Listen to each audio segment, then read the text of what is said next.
shy. I don't like being. That's what I'm trying to hide. Yeah. No one wants to be on film. We're so used to being in our loft little room over there with no windows or anything. Well, I'm getting commentaries from the other side. There's a microphone on. We ought to keep them off until the thing actually starts. So I guess I have to concur with that. Yes.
All right. Good afternoon, Peralta. My name is Mark Johnson. I'm the Interim Executive Director of Marketing, Communication, and Public Relations. And it is my distinct honor to be your moderator today as we meet two excellent candidates for Vice Chancellor for Human Resources and Employee Relations. Our first candidate is scheduled from 1 to 1:45 today, and it is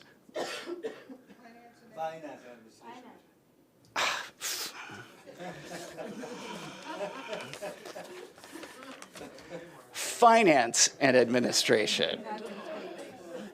It is for Vice Chancellor for Finance and Administration.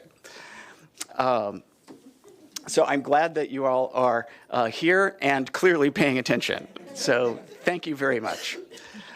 It is my honor to introduce to you our first candidate, Dr. Carla Walter.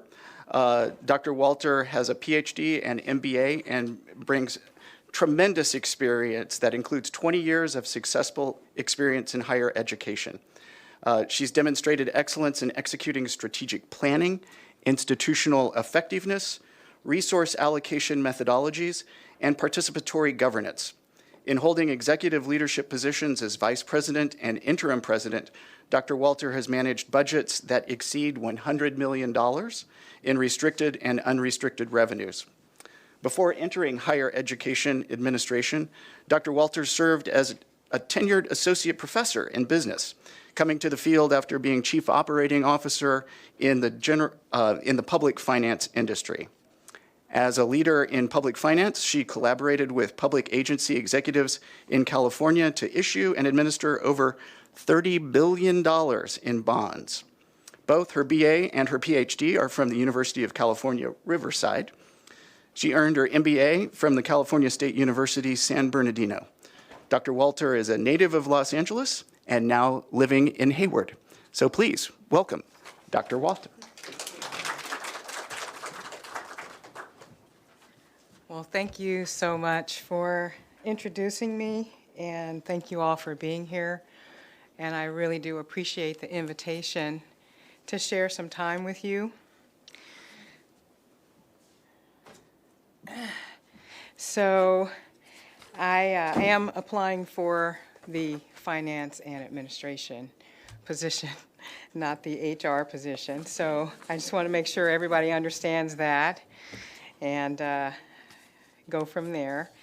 But anyway, so I'll tell you a little bit about myself, and then hopefully we can move into the Q&A. You know, somebody asks you to talk for 10 minutes about your life, it kind of gives you a little bit of a pause, because there's a lot that goes on in your life, and where you want to focus has a lot to do with what people take away. So I'll give you a little bit about my background as it relates to some of my experiences, and basically stick to the area of my career. So, as he mentioned in my introduction, I was born and raised in LA, Los Angeles, and I am the product of my mom, who's indigenous and African American. She was born in a small town near Texarkana in Oklahoma. And if you've been to Texarkana lately, it's a boom town, but I don't want to move there. My dad was from Cuban immigrants. They landed in Miami. And he and his parents lived in the East Coast area. I don't know exactly how he and my mother connected, but somehow or another they wound up together in Southern California. He was a Navy guy, and I had a lot of respect for him. When I was about 4 years old, he started teaching me long division. And when I went to kindergarten, I already knew how to read. So between the two of them, they instilled in me this idea of the importance of education. But my father, like many men, especially brown-skinned men in this world, was shot and killed by the LAPD when I was a young girl, and he was 44 years old. It was over in Baldwin Hills, if you all are familiar with LA, and that left me with a huge loss in my life. So I determined that I was going to somehow continue his legacy because of the way that he was and because of the way my mother is. She's living in Paris, California now, and she's retired. She worked for the county of Los Angeles for about 25 years. My birthday wasn't that long ago, and my mother sent me this card, and the card said, "Sassy since birth." And so, excuse me, that's kind of like my personality, even though I've sort of toned it down over time. So I moved to Riverside because I really wanted to get out of LA. And I had a son at that time, and I needed to move him away from the influences of the part of Los Angeles we lived in. But I went to Riverside City College and earned my associates in science. And then I went to UC Riverside, as he mentioned, and got my bachelor's degree in economics. And I had a 4.0 in my major. And they offered me to come into graduate school, but I was a little bit afraid. I didn't really understand what that was all about. And so instead, I went to work and started working in the municipal finance industry. And I did my MBA at Cal State San Bernardino, where I had perfect papers and exams in finance. And I remember him, the professor, holding the paper up saying, you know, Carla, you got the perfect score on this present value, future value analysis. And I was like, can I just get underneath the table now? But, you know, I just sort of sat there.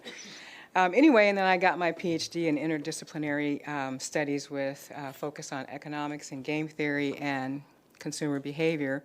And it was at that time that I got introduced to people like Michel Foucault and bell hooks and, you know, cultural theory, Roland Barthes and Boudreaux. And I want to say that I think education is really great, but lots of times, you know, so that whole way, that situation with my father, I have an understanding of it from a different perspective as a result of my education. And in fact, thank you. And in fact, it's very difficult for me to watch a movie without analyzing it from, you know, that kind of a point of view. Anyway, I worked full time and raised my son, who, by the way, finished his undergraduate degree from the University of Missouri, Kansas City, thank God, finally. And, you know, I had the opportunity to do my PhD as a full fellow, and I did that. And so I had the time to read and study and just enjoy that. But as you can tell from my story, I can really relate to our students and their plight and their situation of having to work and do all kinds of interesting gymnastics in order to achieve the goals that they set for themselves. So anyhow, when I finished my bachelor's degree, I worked in public finance for 10 years in bonds and bond administration. I worked with public agencies and school districts up and down the state of California to structure, issue, and administer bonds. I had responsibility for more than $30 billion in bonds, including infrastructure bonds, trans, certificates of participation, bands, pension obligation bonds, and so forth. I worked with the state treasurer's office to issue policy statements and documents. I gave expert testimony on the state of bonded indebtedness in the state of California. I taught public finance to government finance officers at UCLA as part of their extension program, and in addition, I played a key role in this company that I work for in scaling it to become a fast-growing Inc. 500 company, and it garnered the attention from MBIA and was purchased and acquired by MBIA. I served as, well, MBIA is a bond insurer, in case you didn't know that, and I served as the Chief Operating Officer and the Interim CEO, reporting to the board with MBIA Muni Financial. Now, I had always had an interest in leading in higher education because when I worked my way through my undergraduate degree as a classified professional, I won a scholarship through what was then the Affirmative Action Program. So I received money to offset the tuition, along with the tuition offset for being an employee, and they let me leave to take classes on my lunch hour. That's how I earned my bachelor's degree. But I knew that if I wanted to go into higher education, I had to teach first.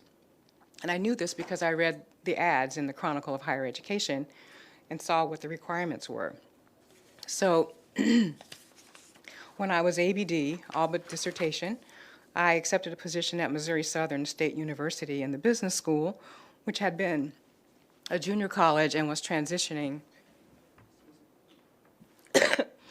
to offer graduate degrees. and it was in a shared governance environment. It was also an open access institution, so anyone could come and earn their degree. That's where I entered into my first administrative contract as an MBA program director. As they say, that's the line that you cross from being faculty to administration. But I really loved it, and so not long after tenure and promotion to associate professor, I was elected a faculty senate president, which has a whole lot of interesting nuances. But I led from the middle at that, as they say, driving change through strategic planning and working with the Board of Governors there. So for the last several years, after relocating to the Bay Area in 2012, I've held executive leadership positions in higher education. And those, of course, are in a participatory governance frame. I'm sorry, I've got this allergy thing happening right now, but anyway, at Chabot, Las Positas Community College District and at State Center Community College District, I was the Vice President of Administrative Services responsible for all aspects of budget and finance, which included facilities, bonds, budget allocation models, audits, enterprises, contracting, HR, working with the collective bargaining units, negotiating the articles, overseeing campus safety, purchasing, accounting, and all those aspects that come in as being a Vice President of Administrative Services and CBO. At Presidio Graduate School, I held the position of CFO and interim president. I was responsible for all aspects of the institution, including assuring the academic integrity and adherence to WASC standards and transitioning to a sustainable and stable financial place. Excuse me. I've been a member of, and still a member of, ACBO, Association of College Business Officers, where we take on questions having to do with a myriad of things, including the student-centered funding formula, where I've given input. I am acquainted with members of FICMAT and Mike Fine and his crew. I'm a member of the Government Finance Officers Association, as well as a past member of the California Municipal Finance Officers Association. So I did not tell you about my love of dance and music and writing, but that is something that I love to do. I find it to be very uplifting and a way to bring creativity into the work that I do. So at another time, perhaps we can talk more about that. So thank you for listening. I hope this gives you a thumbnail sketch of who I am.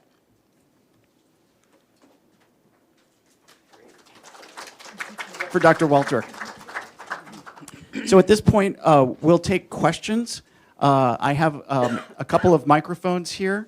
So if you have a question for Dr. Walter, you can raise your hand and let me know. I'll get started with the first question, which is actually a congratulatory remark. Your son is graduated from UNKC. Yes, I know. The question is, I believe those are the kangaroos? Is that correct? They are, yes. They Yay. are. Yes, thank you. Yep. It was either that question or a question about Michel Foucault. Well, you can ask that too. Yeah. Very, very interesting reading. I mean, actually, I am curious. I come from a cultural studies background, and I'm curious how cultural studies informs your view of finance and administration. Can you talk a little bit about that? That's a great question. Okay, how much time do I have? No, I'm just kidding. So, you know, I don't know if you all are familiar with Foucault. Are you? Raise your hand. Yeah? So really, if you think about what he says, and in a nutshell, what I interpret what he says is that we're all kind of pushed into these structures by the way that our societies operate. You can see this in the Bay Area very easily by who lives where. And what was it? It was an article recently in the paper about how students in certain areas pay higher interest rates, right, on their student loans. So Foucault basically says there's this overarching infrastructure, superstructure, if you will, that drives the way we behave. And it's Derrida, Jacques, who says we're always already kind of where we're going to be. So all the effort that we use, or that I use, to get out of this sort of structure, it's almost futile because you're pushed back into it. So from a finance point of view, the thing that I argue, or the thing that I tell people, if it's an organizational financial situation or an individual's financial situation, is that you have to be cognizant and aware of how you're treated and what you're exposed to and what you're offered. So this district may have been given, not to say that it has, and I don't want to make any accusations, it may have not received the highest and best instruments for its financing. Just like I do not look forward to buying another house or getting a mortgage because I have to fight, even though I have really good credit, I have to fight the forces that push me into these categories. So I think that Foucault and Derrida and these cultural studies practices really inform how we think about what we do and how we treat each other. So what I tell students, and what I would tell anybody now, is read Rich Dad, Poor Dad. Read it. Because Rich Dad, Poor Dad tells you how to think in a different way. So there you go. I appreciate that. That was fun. Yeah. Very welcome. Great answer. Other questions?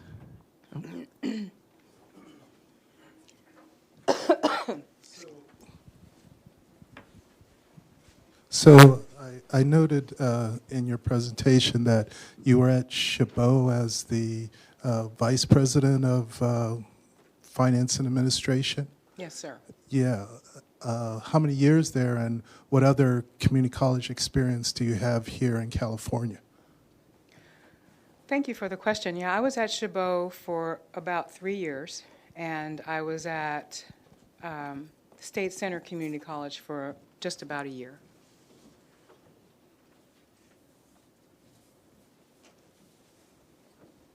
Other questions? Oh.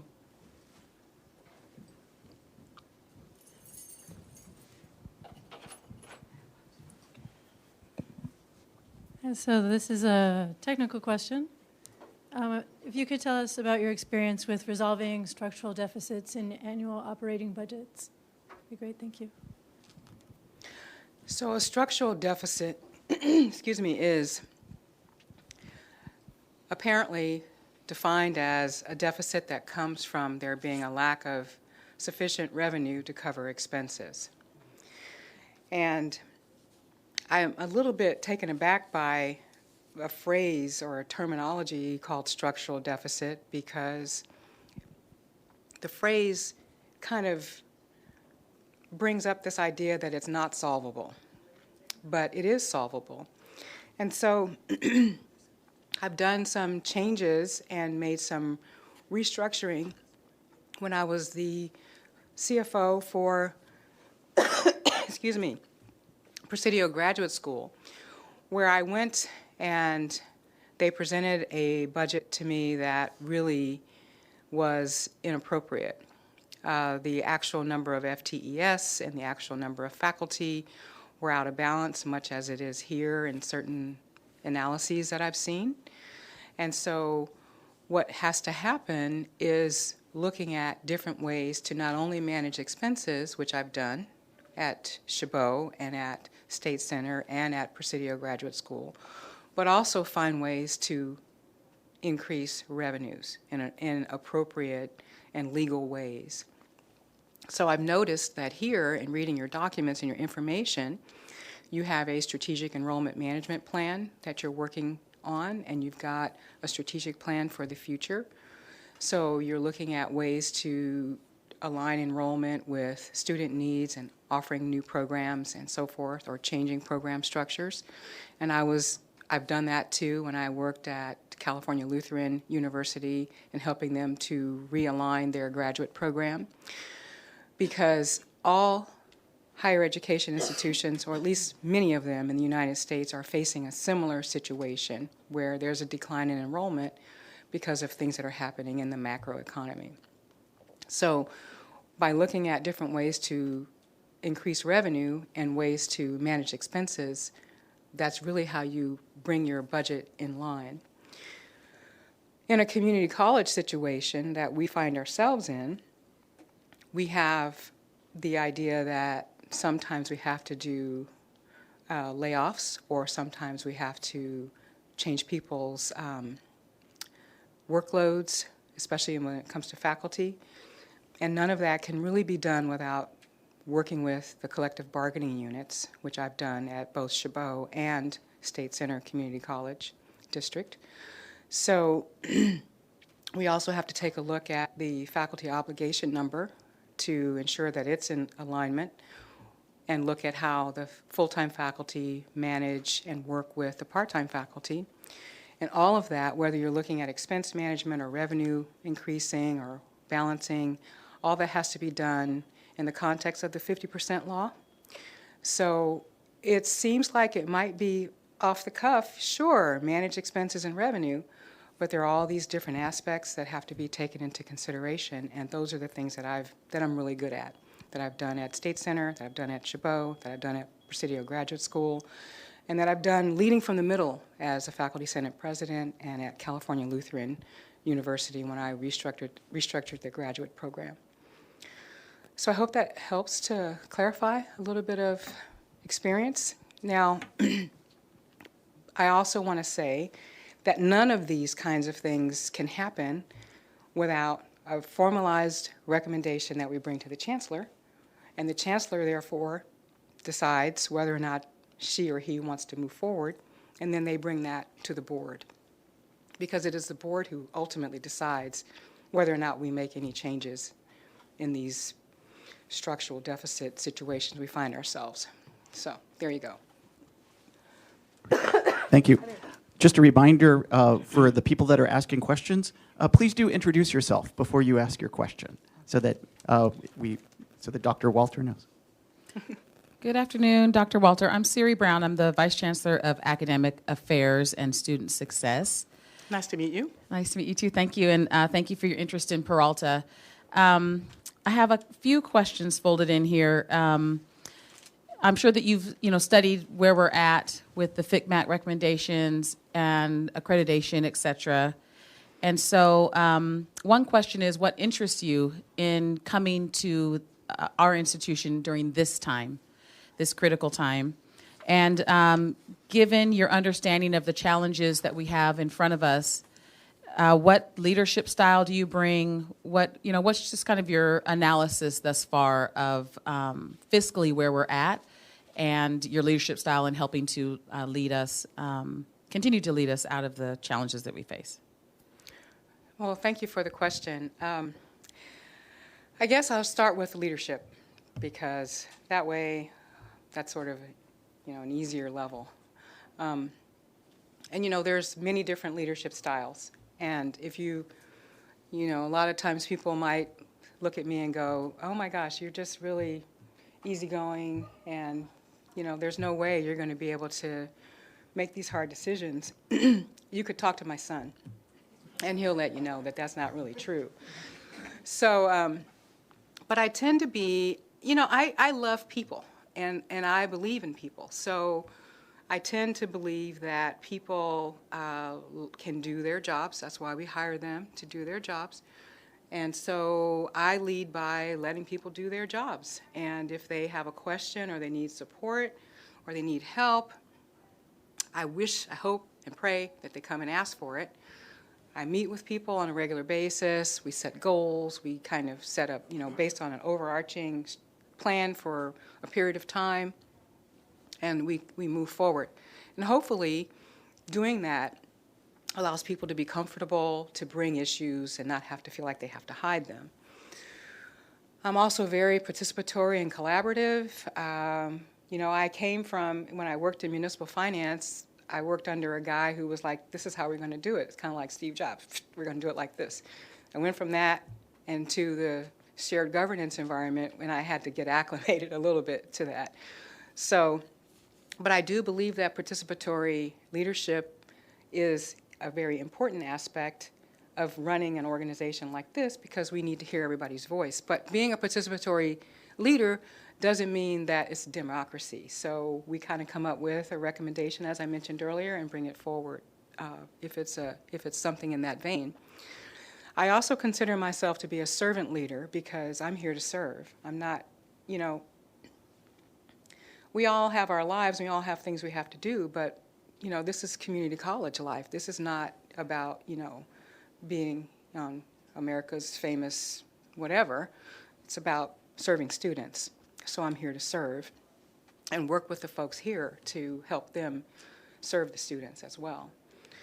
So, you know, there's lots of structures in place to deal with other things that come up. For example, you know, if you have somebody who needs some discipline or what have you, you have structures to move through the human resource process. And so I like to adhere to process to keep us from getting in trouble. And not that I want to brag, but I do brag about this. I've never had a grievance. And don't say I haven't worked long enough, because I worked a long time. But I've never had a grievance. And so because following the process makes it easier to ensure that things are going well. So as far as why I want to work here, why I want to be a part of Peralta, you know, I had this similar question in the first level interview, and I referenced, I don't want to throw away my shot. You know, Hamilton, he's like, you get an opportunity, you need to take it. So I've watched Peralta over the years, and this is like the light shining into this district. It's an opportunity for us to reposition this organization, this institution, in the landscape that we find ourselves in. The landscape we find ourselves in is the landscape we find ourselves in. You know, we have power and we have to exercise it. And in this moment, I get to come here, hopefully, and work with all of you, work with great people, make this a place where people want to come to work, make this a place where, you know, we're setting the stage and we're being the example for other colleges and universities across the United States of how to pull ourselves forward. And so I don't come to this role or this opportunity lightly. I take it very seriously. Look at all these great people here. I mean, I can't imagine that there are people in this district that want to see it fail. It's just hard for me to see that. So, yeah, you know, I read FICMAT's report, and I read the audit report. I read all of the news. I read the budget. I read your report to ACCJC. I read the Chancellor's response. I've read it all, and I'm like, let's just do it. Let's just do it. It's easy, really. If you think about the fact that what we need to do is provide data and evidence to show, hey, these are the things we're doing to change our imbalance between liabilities and assets. This is what we're doing, and then do it. I mean, that's what ACCJC is all about. Say what you're going to do what you're going to say. It's just like writing a term paper, right? So just do it. We have to take a look at how we control our processes in the finance area, because audit findings, listen, the audit findings were all about the lack of people. It has nothing to do with really people, you know, you can read up and down the state about places where people are stealing money and stuff like that. That's not happening here. What's happening here is, oh, we forgot to turn that in on time, right? Excuse me. Students, as far as the declining enrollment, you know, that is a question that we all have to kind of really face. That is a structural problem. Nobody wants a recession. I don't. But, you know, that's how we get students, because we have that inverse relationship between students' enrollment and everybody being employed. So we have to figure out some ways to change that. And I mentioned in one of my other meetings that I would love to see Peralta have some passive revenue generation, legal passive revenue generation, which means that the assets are actually working as opposed to being there for a passive way. So assets, you know, receivables and stuff like that. What we need is assets that are generating income, like property. This is rich dad, poor dad. Again, how do we change from being a consumer to an investor as a district?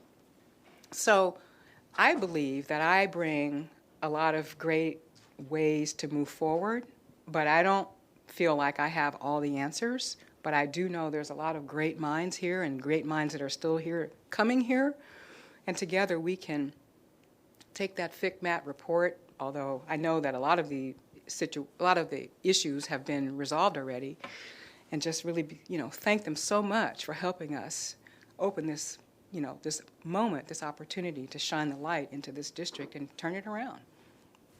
So that's it. Excuse me. We have a few more minutes for questions. Any other questions? I have one more question for you. Okay. So reading FICMAT and the other reports that are available, there is a lot that's laid out, a lot of things, recommendations. Can you talk a little bit about your prioritization process and how you determine what you'll tackle first and second and third and so on? Well, thank you for that, that question. And, it can be, really, it can be a deer in the headlights, right? And you just want to lay down because look at all the stuff we have to do. But it's just like anything else. You just do your best today, and that's all you can do. At the end of the day, when I go home and I lay down on the bed, I have to ask myself, did I do my best today? And if I can answer yes, then I feel okay. But I still have to plan and do all these other things. So here are some things, the ways that I kind of think about what we have to do as a way forward. First, we have to follow the adopted budget. It's already February, so we're halfway through, really, and I'm not sure where we are. I don't have access to your variance reports, but if we followed the adopted budget from last year and did what was indicated there, we should be in good shape. And the enrollment plans that you have, if those have been followed and adhered to, then I think that would be really cool. So looking to see where we are with those would be one. The second thing would be to get rid of this cold, but no. Second thing would be address and eliminate the audit compliance issues. And I've looked, there's some that have already been taken care of, a few that need to be addressed, and be able to write a letter, hopefully with the next audit, with saying we've done this, we've done this, we've done this. And that would be that audit hopefully would be done in time for the report to ACCJC in November. So the third thing would be to restructure your pension obligation bonds, which I understand is already in process. What I read about your pension obligation bonds, you all call them OPEB, or the community colleges call them that, is that there are some areas in some of those terms that are not favorable. So you have these accreting payments that come up, these huge, really scary payments that come up. But if we were able to restructure that, that frees up money from the general fund, and that right there would do a lot to remove that $2 to $4 million operating deficit. I would like to ignite and work with the retirement board in that same vein to help move that area forward.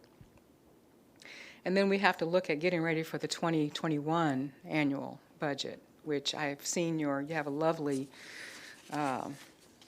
budget cycle plan going on right now, and I would just try to get into the stream with that.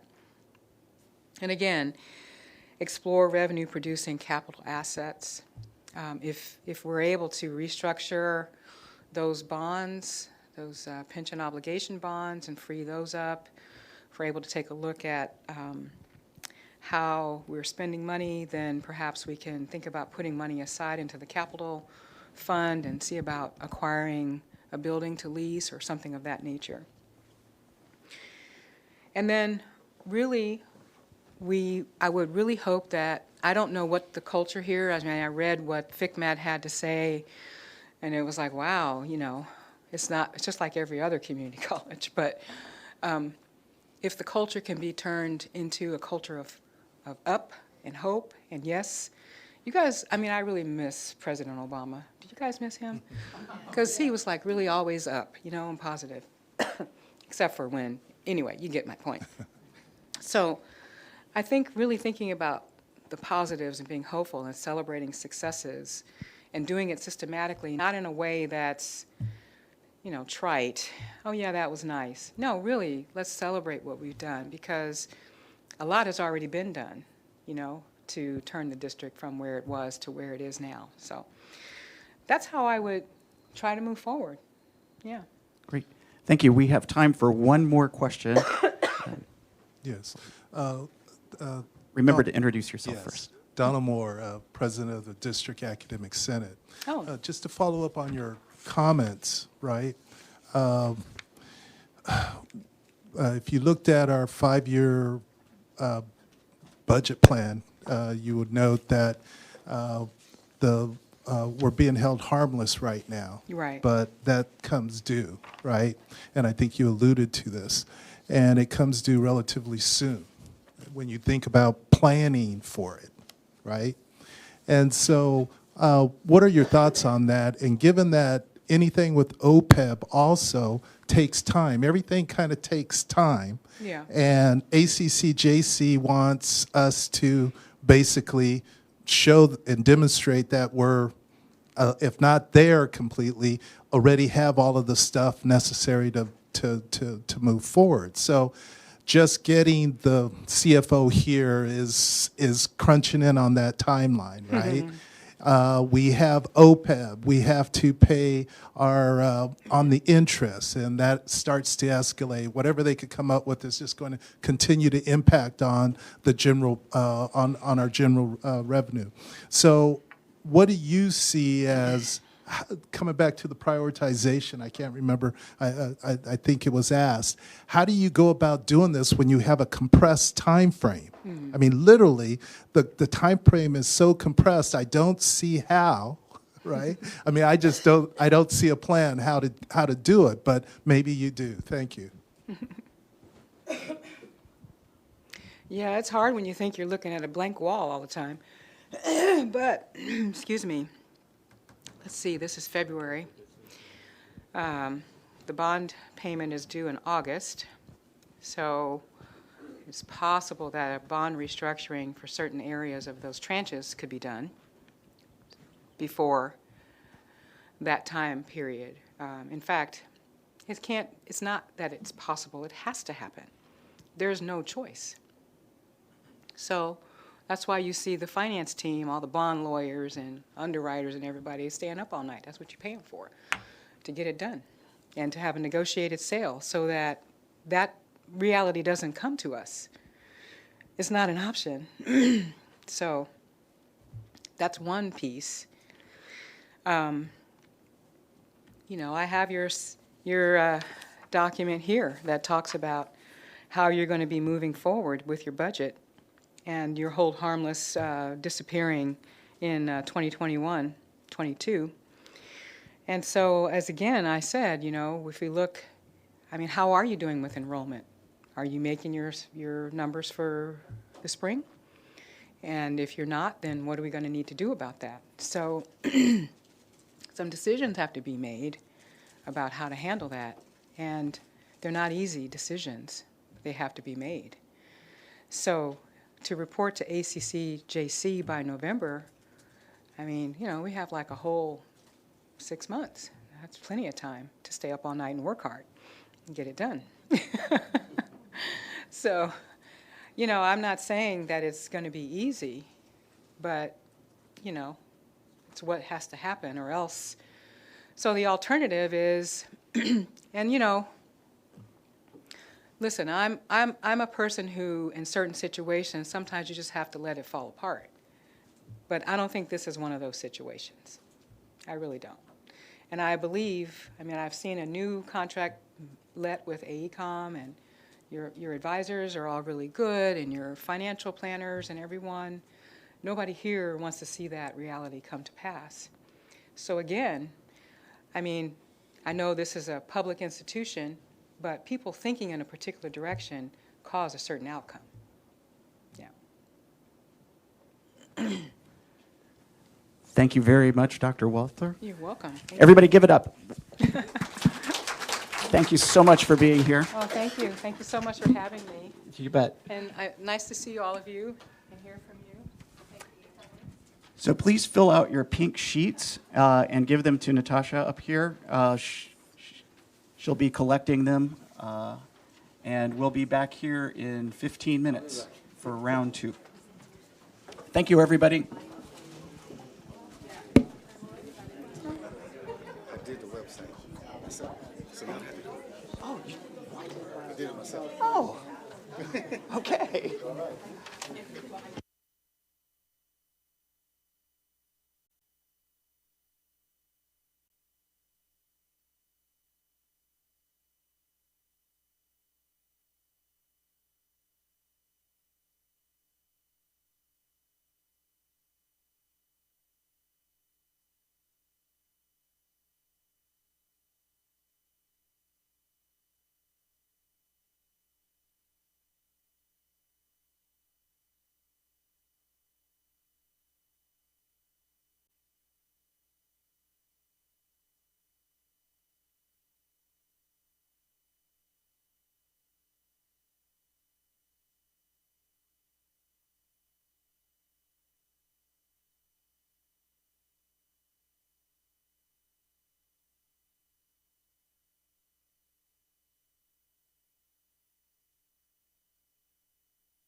All right, it's about that time.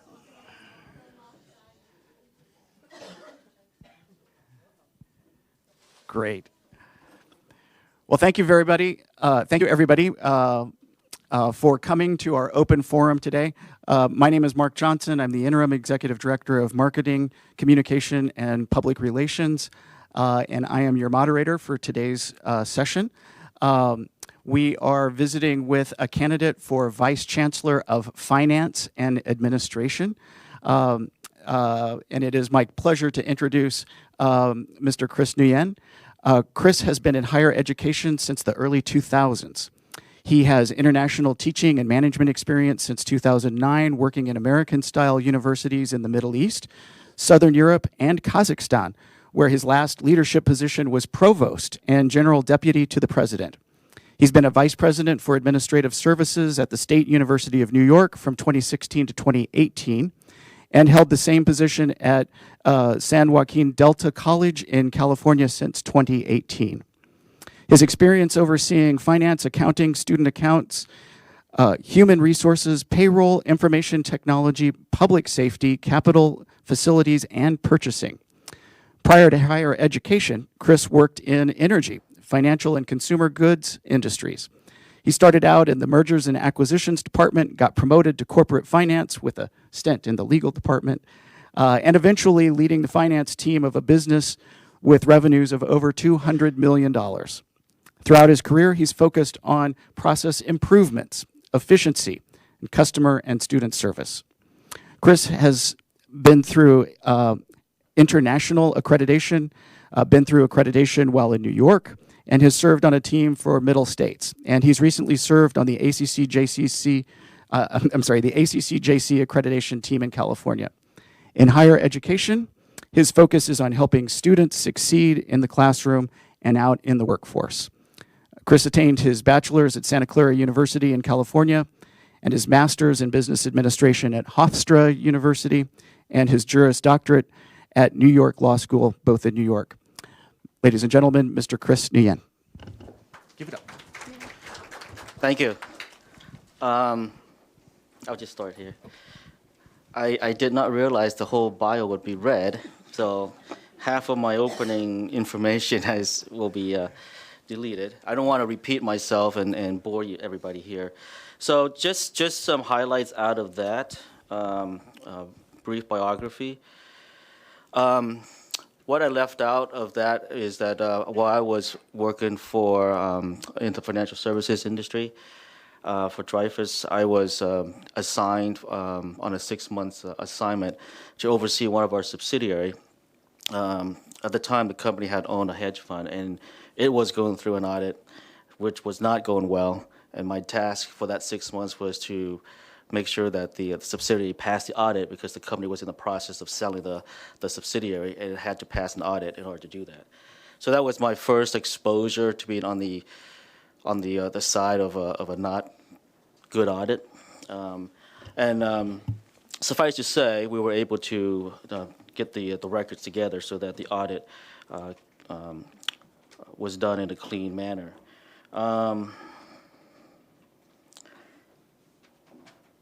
As you have heard from the bio, I have worked overseas. I worked as an instructor, an administrator, and while I was overseas, I also consulted on a couple of the emerging markets that I had worked at, Kazakhstan and Bosnia, working with local businesses and local governments and the NGOs, non-governmental organizations, to help basically small businesses, individuals, startup small businesses, similar to the U.S. version.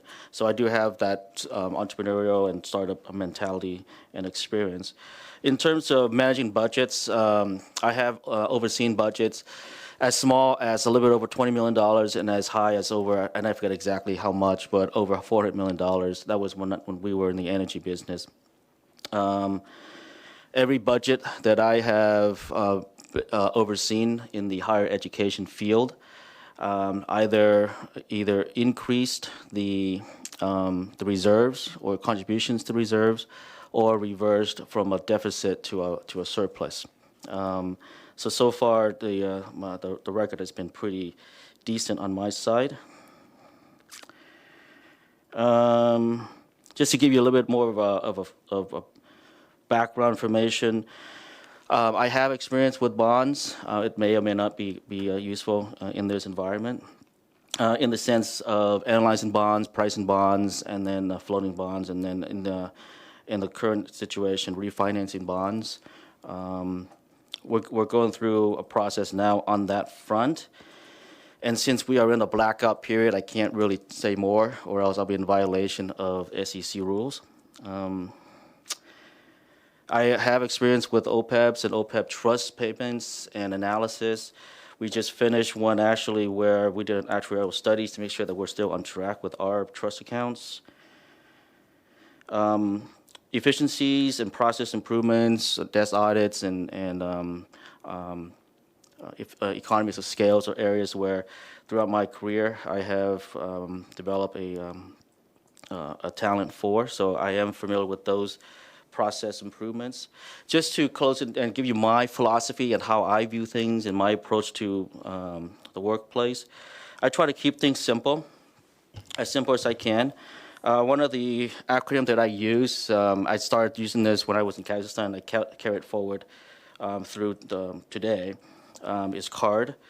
And what that is short for is just a reminder for myself and my staff, just to make sure that we don't forget to be customer focused, to be accountable, be responsible for our actions, and to base our decisions on data. So database decision making, responsibility, accountability, and then customer service. I showed it to CARD just so I can remember, and just so that we can have a discussion. So as we go through and say, don't forget CARD. So this is a quick reminder for everybody, just to not forget the important things. And then in addition to that, just as a reminder and as a teaching tool for my staff, for when we make decisions, when we are talking about decisions, I remind people to follow the RC model. Again, it says who is accountable, that's the A. Who's going to be responsible, that's the R. And then who needs to be consulted, and then who needs to be informed. And so that becomes the backbone of how we make decisions in my division. Again, it's just a simplification of a process just to make sure that we don't forget some of the key attributes of what we're doing. I like to backward plan. And what that means is I let you know when the deadlines are, when deliverables are, and then work backwards from that date so that we have sufficient time to plan and to make sure that we have the information available. I believe in a level playing field, trying to level everything, give everybody the same a chance, be as objective as possible. I believe that setting expectations at the beginning is the best way forward. This way, there are no misunderstandings. The discussion is held at the beginning, whether with vendors or with staff or with colleagues, so that we know what the expectations are, what the path forward will be, what are the obstacles, and things like that. I believe it's important that we continue to invest in both people and in programs. And so every budget that I have been involved with, I always argue for money to set aside to invest in programs and in people, in both in terms of hiring folks and also in training our employees.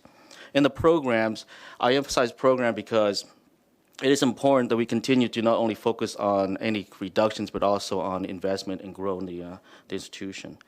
And I'm a strong believer in getting inputs from all the stakeholders, and as much as possible and as early as possible. Two of the things I always emphasize to everybody that I talk with, especially in my area, is that we do what's legal, what is regulatory required, what we should be doing, what the policies are, whatever the requirements are, and we do things ethically. So those are the two driving principles behind whatever we do in finance and in the areas that I oversee.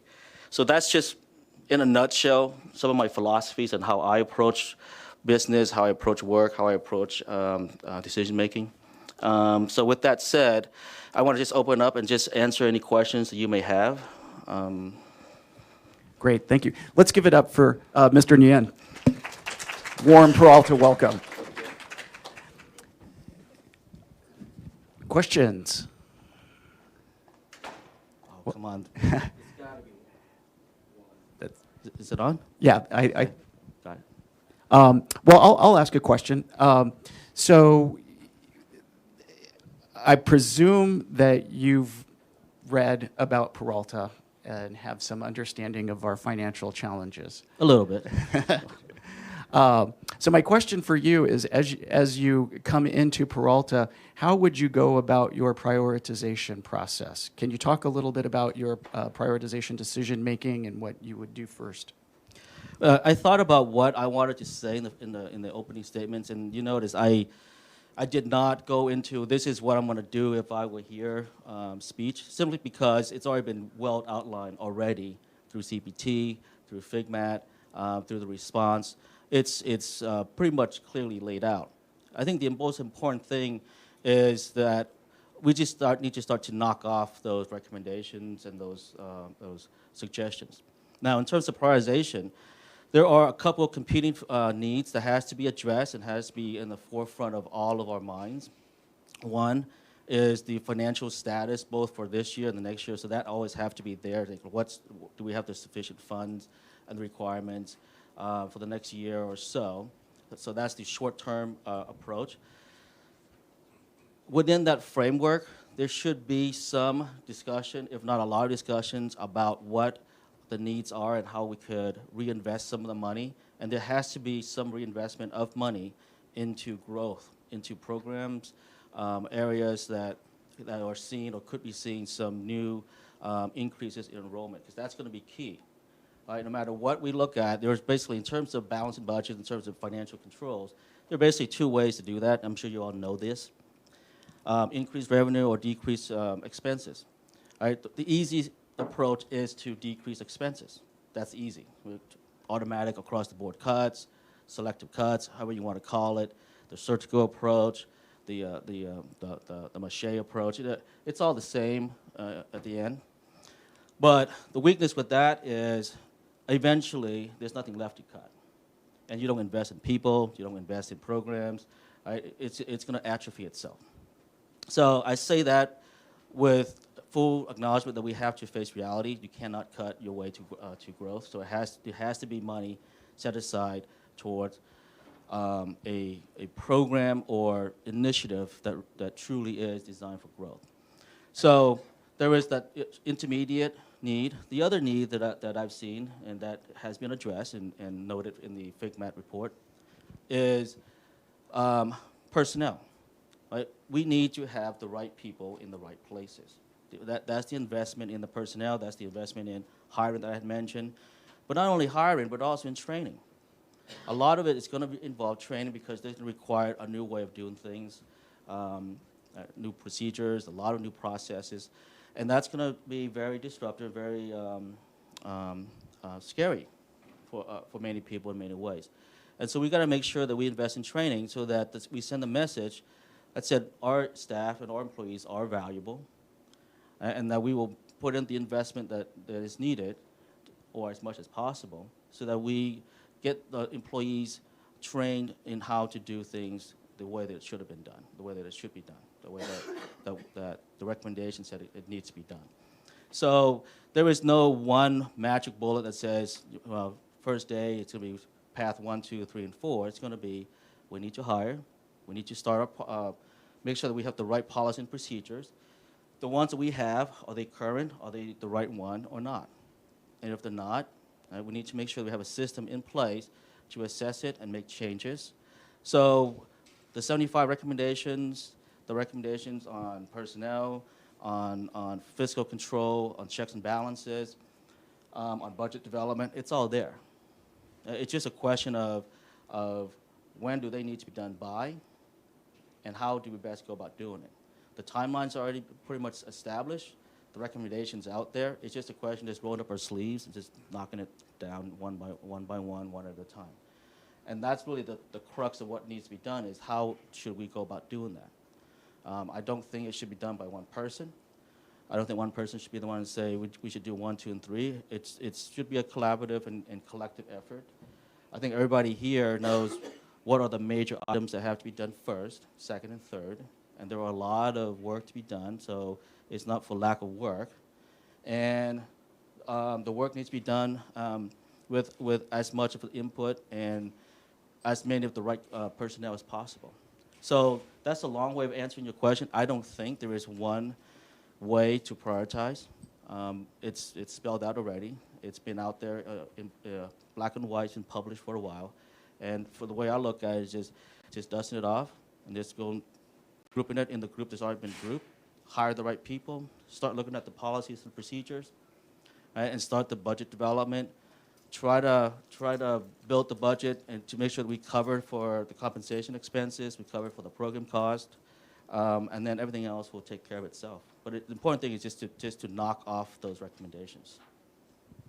Great. Thank you. Question? Sure. Remember to introduce yourself first. Hi, I'm Sharon Millman. I work in facilities operations.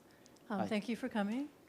I wanted to ask you, you mentioned turning budgets around from deficit, and if you could talk more about your experience doing that on an annual operations basis. Thank you. Great. I forgot to in my opening statement, I forgot to express my appreciation for the opportunity to be here. So I just want to say I appreciate the opportunity to be here, and that it is an opportunity that I sought out specifically. In terms of what we were able to do, and I have to use the word we because in any operations like this, it's a collective effort. So in any budget, there's always going to be slacks, whether it's a rollover budget, whether it's a cost center budget, or whether it's a zero-sum budget. It's always going to be some sort of slack built in.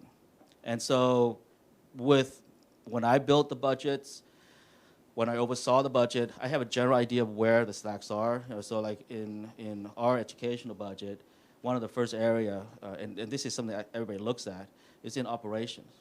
Right? That's the easiest thing to do is to cut operational expense, cut the maintenance.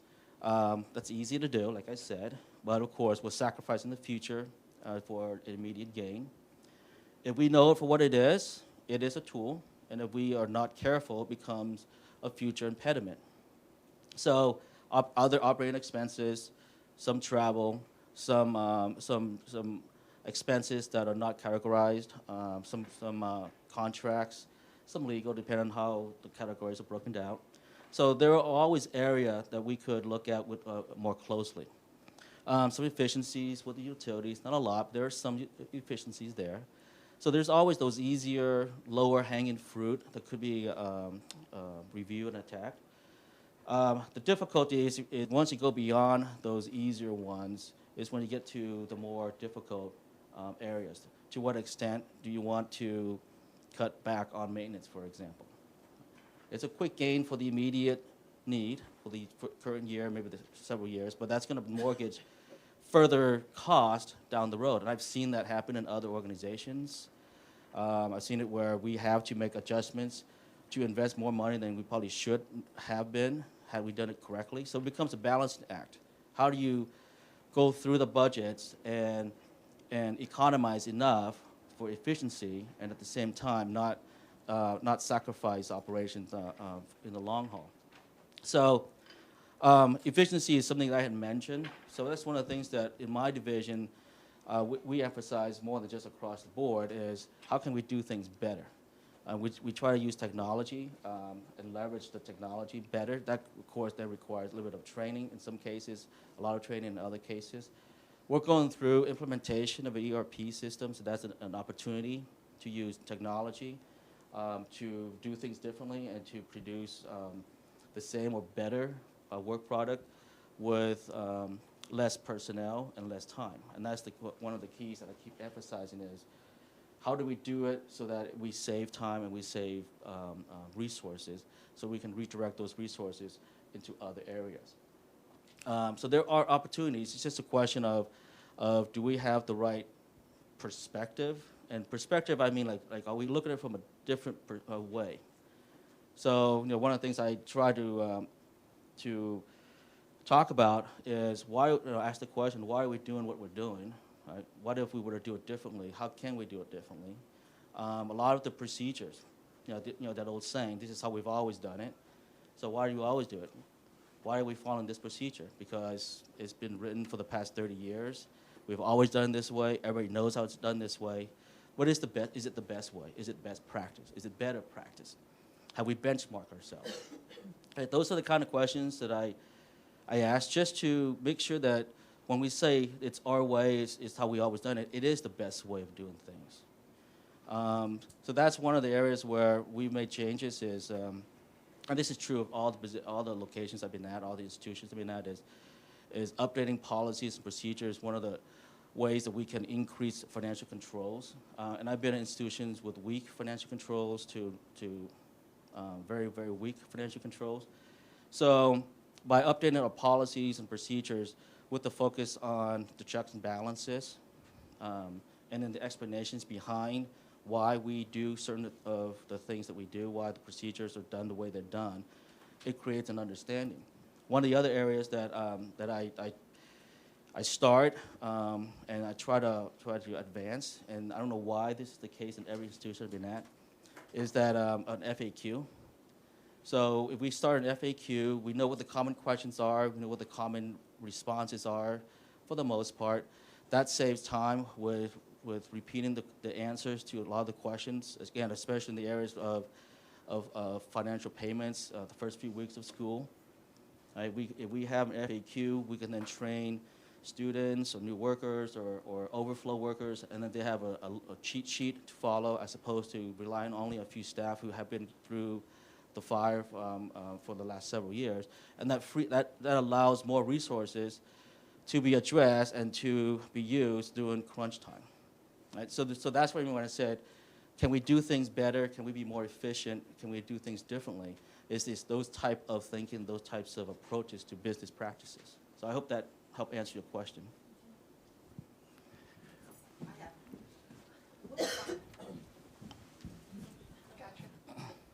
Hi and welcome. Hi. My name is Shirley and I'm at Berkeley City College in the business office, and I'd like to know, as the Vice Chancellor of Finance at the district office, what processes would you put in place to ensure that there's effective communication between district finance and the college finance departments to ensure that our messaging is consistent and the same messaging is coming out of the college business office as coming out of the district finance department? Thank you. Good question. I think one of the things that could help with the communication and the consistency is to ensure that the district view of certain operations and the college's views of certain operations are the same. So payments. When should it be done? What's the process? What is the request? Should there be a request? Should it be a paper trail? What are the exceptions? How do you handle exceptions? It's the exceptions more than the norm that really will determine how well the operations function. So I focus on the exceptions. When there's a payment request, for example, for invoices, how is it being handled? There should be a uniform way of doing it. Right? It doesn't really matter if it's from college A or college B or college C. It should be a uniform way of operating and handling exceptions, and it should be the same way as the district level. So that's one way to ensure that there is continuity and then consistency. And that's where the communication will come in. How do you handle exceptions? How do you handle exceptions? Why do you do it that way? Why don't you do it that way? What's the best way of doing it? And once we get to that common understanding, that then is the basis for either a modification of an existing policy or a creation of a new policy. All right, so then we just find out, like, what are the inconsistencies? Well, why are colleges handling certain transactions differently, especially if they're the same type of transactions? Time frame. When should it be done? How much time should it take? Is it a function, if the difference, is it a function of training, knowledge, or just personnel level? Right, once we get more of that information, then it becomes an easier exercise to solve. And if you notice, the way I phrase it is the focus on the issue, and then what are the reasons why it's being done, and then how can we normalize it, how can we make it so that it's one and the same. And then once we have that consistency, it makes it easier to go from one college to the other, and it makes the whole process easier. It makes mobility a lot easier. The uniformity makes it easier from different departments and different colleges. And then all of a sudden, we begin to create a uniform way of doing business just by ensuring and talking to each other to find out why we do what we do, and then decide among ourselves with some external feedback of what is the best practice. That requires discussion, that requires communication, and that requires time and effort, so we're consistently approaching it from a perspective of how do we improve the process. Within that would be, of course, once it's updated, how do we train not only staff, but the end user and the recipients of that information. It goes back to that RC. Who needs to be informed? Who needs to be consulted? The user or those that process, and then who's responsible and how do we go about doing it? And once we internalize some of these basic approaches to creating better business practices, it becomes easier and easier to have a common language, a common discussion, and if it's reported out on a continuous basis and why we're doing it, and this is how it's better, right, then the buy-in from the community as a whole becomes easier and greater and faster. So I hope that answers your question. Any other questions? Yes. Let's see if I can get this out correctly. My name is Carrie Burdick. I'm the risk coordinator for Peralta. And how would I word this? I keep hearing about the leaves on a tree, how you're describing things, but I would like to hear the trunk of the tree. So could you give us some examples? One would be something that happened in the past that you were a part of, maybe with IT, because you were talking about technology, helping that evolve and grow. And we do have an issue with our technology. So could you give us a concrete example of that? And then there was another section where you talked about where you have the assets and then, like you don't continue to cut. You invest, you find a way to invest. So if you could give an example of that. If the second part doesn't make sense, I can come back and re-ask that though. So the first one would be the IT and the technology example of what you've been involved in. Sure. Thank you. So I'll address the second part first, the investment part, because that's important. To me, it's going to be important that we make sure that our mentality is we have to invest in growth opportunities. What that growth opportunities are remains to be discussed, but we need to invest in growth. So, and the reason I say that is, as an organization, as any organization, it has to answer basically three questions. Is it growing? Is it stagnant? Or is it declining? That's it. Right? Those three questions determine what kind of actions an organization is going to take. So I believe in the growth perspective. So going back to a couple of examples, one from my days at KeyMap and one from my days at Ulster. At KeyMap, we were facing a declining enrollment. Now, KeyMap is a private U.S.-style institution. All of its revenue comes from tuition. It is a country that is rich in oil, but it has a very small upper class and almost no middle class, so it's either upper class or everybody else. So, and it's tuition-based. It was facing a lot of competition from other institutions, both private and state-run, and we were facing declining enrollment. And there were a lot of concerns about if that's going to be a trend going forward, and do we have to start thinking about tightening our belts. My perspective is there are a lot of students and families that can afford the tuition. We're not tapping into that. Either other schools are, or they're in markets that we were not able to penetrate. So those were opportunities for us. So instead of cutting back, it was counter to a lot of the recommendations that came forth in our discussion. I advocated for growth. I advocated for more money to targeted marketing and targeted recruitment. And by that, I mean go to areas where the college is not strong in. It has a national reputation, but there are many factors on why families were not sending their kids to our school. There were a lot of factors on why we were not sending our recruiters over there. So my argument was, let's go there because we know that there's the potential. We should not tap into that. So long story short, we invested in more recruiters. We created an incentive program. Now we can do that because it's a private institution. And we had baseline, and then once they meet certain objectives, the incentives is triggered, and then all of the recruiters get a percentage of the incentive pool. So after the first semester, the enrollment numbers went up 5%. Now, I made it very specific. I'm not interested in application. I'm not interested in numbers of students who show up for information. I'm interested in enrollment. So the enrollment numbers went up. And so once the enrollment numbers went up, that demonstrated that we were successful.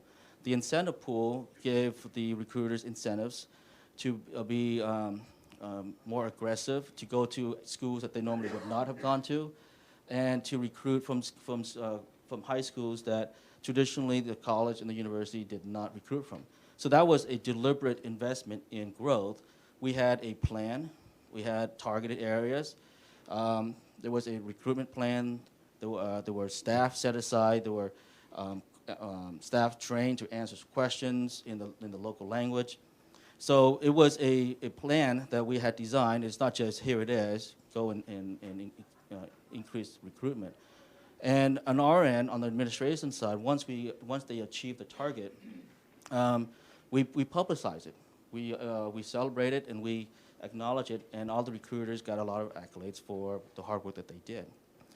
So that's the investment, and that's why I think it's important that we invest in people and in programs. And it has to be thought out and thoughtful investment. Investment by itself doesn't really always bear good results. And with limited resources, it has to be well thought out and planned. In terms of the first part of your question about the trunk on the IT side, I'll use one from one of my prior schools. It's a small program. At the time, we were facing enrollment decline. All of the colleges in New York were facing enrollment decline. And one way that we thought that we could solve the problem was to invest in a program called Ad-Astra, to better utilize the program to schedule classes, which is fine in and of itself. My problem with that was I asked the questions of why do we need Ad-Astra, and what is it that made us decide that we need Ad-Astra? The simple response to that, or the outcome of that, was it was a program that a lot of schools were using. It's a classroom optimization model. It will give us an opportunity to know how often we use classrooms and how we are using it efficiently or not efficiently. This is in an environment of declining enrollment. The enrollment had dropped by about a third. So we know that classrooms are not being utilized adequately. We know that the population had shifted south of the county, and that they were going to colleges south of where the population was, or across the river to another college. So all that information we know. So again, my question was, we already know the answer to the question, so why do we need to pay $60,000 a year plus annual subscription to confirm what we already know? Right? We need to make sure that we use technology appropriately. Now, we ended up getting Ad-Astra, but this is for a different purpose. We got Ad-Astra because we were conducting a lot of facilities rental, and we did not have a good handle on that. We also had a lot of scheduling issues, a lot of inefficient scheduling, where the program will help us to schedule better. So once we have a more detailed discussions about why we are going with a program, what's the purpose behind it, it changes our approach to implementing it. So instead of rolling it out with academic first, we went the opposite. We rolled it out with the non-academic, the facilities first, worked out the kinks on the facility side, because that's the revenue side, because we were charging rent for a lot of our facilities. And then once we worked out the kinks, which at the same time allowed us to increase our revenue, then we turn around and we apply the learnings and apply that to the academic side, and then we had almost no disruptions on the academic side, because a lot of the kinks worked out on the rental side, and has very minimal impact on the students. So it becomes a different way of looking at how we use technology to our benefit. Is that, Yeah, that's okay. Thank you. Any more questions? Anyone? No more questions? So, must be one. I'd say we can. Oh, I knew there's always one. There's always one more. If we cannot grow and if we cannot cut, what solution could you do if we don't want to grow? If we we're not bringing any more revenues, we know that we're declining. We're not gonna grow anymore. We're declining, and we can't cut anymore. And we don't want to cut personnel. Mm-hmm. What solution can you bring in so we can save? We don't lay off people, and we're not growing. The answer is implicit in the setup of that question, I think. So, in terms of growth, I would challenge and push back and say, what do we mean by growth? There's the academic growth, there's the enrollment growth, there's the non-academic, the facilities growth. Are there opportunities to grow on the facilities rental side? Now, I say that knowing that there are, of course, limitations and there are parameters around all of that, but I'm just talking in theory and opportunities. The other thing that I want to push back is when we say there is no growth, what exactly do we mean by that? So are we saying that people are not going to go back for continual learning, that there will not be a recession, and that people are not going to go back for job training? Are we saying that all of the high school age students are not going to go to college anymore? All right, now I say high school age students, meaning that there's that whole population out there. How many of those are we, Peralta District, capturing? Can we increase it by 1%? That means that we're going to have to outcompete, but in the competitive environment, it's going to be what can we do better? Can we do it faster? Can we make the experience painless for students and their parents and their family member? Now, I mentioned those two because I'm also thinking of the future. They're going to have family members who are of high school age, of elementary school age, that eventually will be college age. So if we only focus on students now and neglect the parents and the grandparents and the aunts and the uncles and the cousins, we are, in effect, saying, hey, we don't need you guys. But that's really not what we should be doing. That's why I go back to what I said earlier, customer service. Everybody that we interact with really are customers. Indirectly, unconsciously, but they're really customers. So when we say there are no more growth, are we saying that every student that have entered through this, all the 4 colleges graduate 100%? Are we saying that we have no loss? Right? If the answer to all of those are yes, yes, yes, yes, then it leads to a whole different set of discussions. But the answer is no. We have opportunities, so why are we giving up on those opportunities? Right? That would be my question, is why are we giving up on those opportunities? And once we have that detailed discussion, it may well be that we can't move the needle. But think about this. What, 16,000? What's 1% of 16,000? 1%. 1%. Right? So one of the things that I tell my staff now is don't focus so much on the home runs, focus on the hits. If you string 4 hits together, you get a run. 1%. Imagine 1%. Now that's FTE. What about head count? What is the 1% of a head count? What's the average number of students and how many credit they take? What if we were to increase it by 1 class? 1 class. Or 3 credits. What happens? How hard is it to move the needle when we're talking in that perspective? All of a sudden, it's no longer a grandiose, let's try to get everybody. It's like, how can we increase it by 1%? And even the 1%, it's a function of what is our base. Is it 1% of FTE? Is it 1% of headcount? Retention. Right? You can call it persistence, retention, but as they go through the system. What if we were to increase the number of students who go on to a 4-year? And then we promote that. Right? It may take a while, but what if we were to increase it and continually increase it so we show that the numbers have grown and we promote that. Do you think students will go away and say no? Do you think parents will say no, that's not a good district? So it starts small, but it builds up. Start small. It requires multiple years. It requires a sustained effort. It requires a reminder to ourselves that we've got to focus on the little stuff.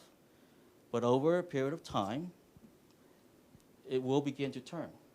Just like the financial situation that the district finds itself in. It didn't happen overnight. Getting out of it will not occur overnight either. So it's a question of time and effort. So it may well be, you're right, it may well be that there is no more growth. But I just want to make sure that when we say no more growth, we actually mean no more growth. And I would challenge everybody here, say, do we have a 100% graduation rate? Do all of the graduates have, they do not have any more younger brothers and sisters or cousins? Everybody who walks through the campus, whether they're going to an athletic event, going to a civic event, or a rental event, do every one of them no longer have any educational needs? And don't forget, one of the premise behind what I'm saying is that the economy operates in a cycle. We have yet to see a downturn since, 11 plus years ago. When there is a downturn, what should normally happens? Are we positioned to take advantage of that? It is an unfortunate occurrence, yes, I acknowledge that, but we're in the business of education. Are we positioned to take advantage of that so we can say, come to this district, come to this college, and you will be better off for it? Are we in a position to say that? Those are opportunities waiting to occur. Now, it's a different way of looking at it, as I said. It requires a different mentality, and it also requires investment. No matter how you slice it, it's going to require investment, the right kind of investment. Investing for the sake of investing, going after the latest flavor of the month is not going to work. It's not. I've seen enough of it, I can tell you that. It won't work. We may get lucky, but it's not the product of our decisions and our effort. So it's not an easy question to answer, but I think it opens the door to a lot of discussions about possibilities. Thank you for that. And thank you. Give it up for Mr. Chris Nguyen, finalist for Vice Chancellor of Finance and Administration at Peralta. Thank you very much for your time today. Really appreciate it. Thank you, everybody, for being in the room. Thank you, everybody, for tuning in on YouTube.